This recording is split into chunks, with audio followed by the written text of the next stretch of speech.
যে বিএনপি ক্ষমতা থাকলে বগুড়া, আওয়ামী লীগ ক্ষমতা থাকলে গোপালগঞ্জ। বটেই 5 আগস্ট পালিয়ে যাওয়ার পর আওয়ামী লীগ আর দেশের মাটিতে প্রকাশ্য হতে পারেনি। অর্ধেক ব্যয় হবে রাজধানী চট্টগ্রামের জন্য। এটা কি কোইন্সিডেন্স যে ডক্টর মোহাম্মদ ইউনূসের বাড়ি চট্টগ্রাম? 5 আগস্ট পালিয়ে যাওয়ার পর আওয়ামী লীগ আর দেশের মাটিতে প্রকাশ্য হতে পারেনি। ডোনাল্ড ট্রাম্প আমেরিকার প্রেসিডেন্ট, তিনি আমাদের উপর 35% ট্যারিফ আরোপ করেছিলেন।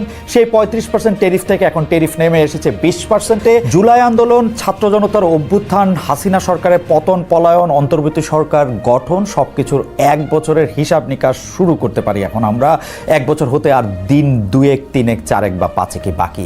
24-এর বড় প্রাপ্তি অবশ্যই জনগণের ভোটাধিকার কেড়ে নিয়ে বছরের পর বছর ক্ষমতায় চেপে থাকা একটি সরকারের পতন তো বটেই। তারা বিতাড়িত হওয়ার পর দৃশ্যপটে আসেন অধ্যাপক ডক্টর মোহাম্মদ ইউনূস। তাকে প্রধান উপদেষ্টা করে গঠিত হয় অন্তর্বর্তী সরকার। তিনি ও তার পরিষদের বড় সাফল্য হিসাবে আমরা দেখতে পাচ্ছি দেখানো হচ্ছে নানা কিছু। তার মধ্যে যেটা নিয়ে সবচেয়ে বেশি কথা হতে পারে সেটা হচ্ছে সবজির দাম কম। অবশ্য এর উল্টো পিঠে রয়েছে আলু, পেঁয়াজ, টমেটো চাষিরা নাকি নিঃস্ব হয়ে যাচ্ছেন, কেউ কেউ বলছেন। আবার অনেকে আমরা দেখতেও পাচ্ছি লোকসানে পড়ে ঋণে থাকা একাধিক কৃষকের আত্মহত্যার খবরও। তবে প্রধান উপদেষ্টা প্রেস উইংয়ের অতি সক্রিয়তার কারণে এসব খবর আড়ালে চলে যাচ্ছে। সামনে আসছে ডোনাল্ড ট্রাম্প আমেরিকার প্রেসিডেন্ট, তিনি আমাদের উপর 35% ট্যারিফ আরোপ করেছিলেন। সেই 35% ট্যারিফ থেকে এখন ট্যারিফ নেমে এসেছে 20%-এ। সেটা সরকারের বড় সাফল্য হিসাবে বিবেচিত হচ্ছে। কিন্তু সরকারের বড় সাফল্যকে আমরা বড় সাফল্য বলতে পারতাম যদি এই নিয়ে সরকারের মধ্যে নানা ধরনের ঢাক গুড়গুড় না থাকতো।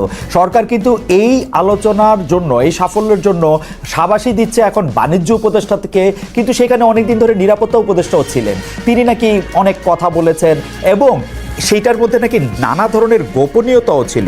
সেই গোপনীয়তার কারণে এবং গোপনীয়তা ভঙ্গ করার কারণে একজনের চাকরিও চলে গেছে। সেটা কেন গেছে, কিসের বিনিময়ে আমরা 35% থেকে 20% পেলাম, সেটা এখন অবশ্য আমরা জানতে পারছি না। প্রধান উপদেষ্টার প্রেস সচিব অবশ্য বলছেন কোনো ধরনের সামরিক চুক্তি তিনি করেন নাই। এখন তিনি তো আসলে অনেক জ্ঞানী মানুষ, তার কথা মানে একটা স্পিন ডক্টর বলে একটা কথা আছে, সেরকম একটা স্পিন ডক্টর, মানে উনি চুক্তি করেন নাই এই কথা হয়তো ঠিকও হইতে পারে। হয়তো উনি মেমোরেন্ডাম অফ আন্ডারস্ট্যান্ডিং করছেন, হয়তো উনি এমন একটা কিছু করছেন যেটা চুক্তি ছাড়া অন্যরকম নাম দেওয়া হইতে পারে, আমরা জানি না। তো ঠিক আছে, বেনিফিট অফ ডাউট হিসাবে আমরা ডক্টর ইউনূসকে কিছু পয়েন্ট দেই যে ডক্টর ইউনূস হচ্ছে 35% থেকে 20% কমাইতে পারছেন ট্যারিফ আমেরিকার বাজারে, তার জন্য আমাদের ব্যবসা বাণিজ্য বড় বিপদে পড়বে না, সেইটা কেউ কেউ দাবি করতেছেন।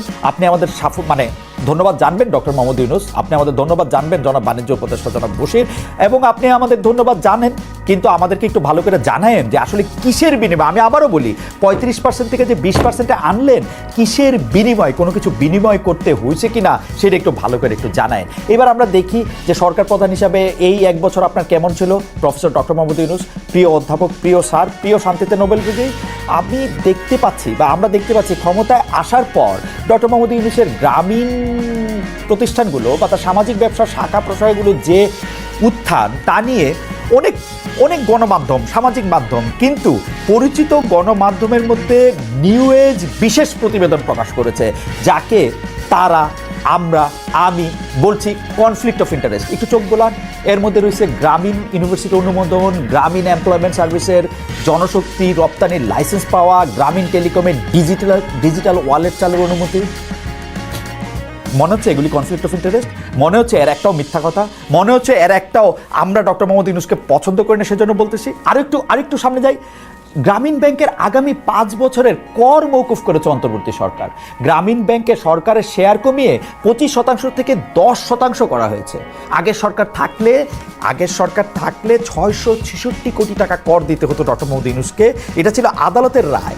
নিজে ক্ষমতা আসার পর আদালতের মাধ্যমেই অব্যাহতি পেয়েছেন রাতারাতি। এটা সত্যি যে সরকারটা চলে গেছে, যে সরকারটা পালায়ে গেছে, যে সরকারটা পতিত, সেই সরকার ডক্টর মোহাম্মদ ইউনূসকে মামলা দিয়ে নিপীড়ন করেছিল। কিন্তু তিনি নিজে ক্ষমতা আসার পর রাতারাতি যে মামলাগুলি থেকে অব্যাহতি নিলেন, সেটা আইন মেনে, নাকি সাবেক প্রধানমন্ত্রী শেখ হাসিনা সরকারের মতোই ক্ষমতায় এসে রাষ্ট্রপক্ষ হওয়ার সুবিধা নিয়ে সব প্রত্যাহার করিয়েছেন? অথচ নতুন বাংলাদেশ, নতুন বন্দোবস্তের উদাহরণ তৈরি করতে ডক্টর ইউনূস মামলায় লড়ার ঘোষণাও দিতে পারতেন। লড়াইয়ের পর জিতলে মামলাগুলো মিথ্যা, সেটা বেশি প্রমাণিত হতো।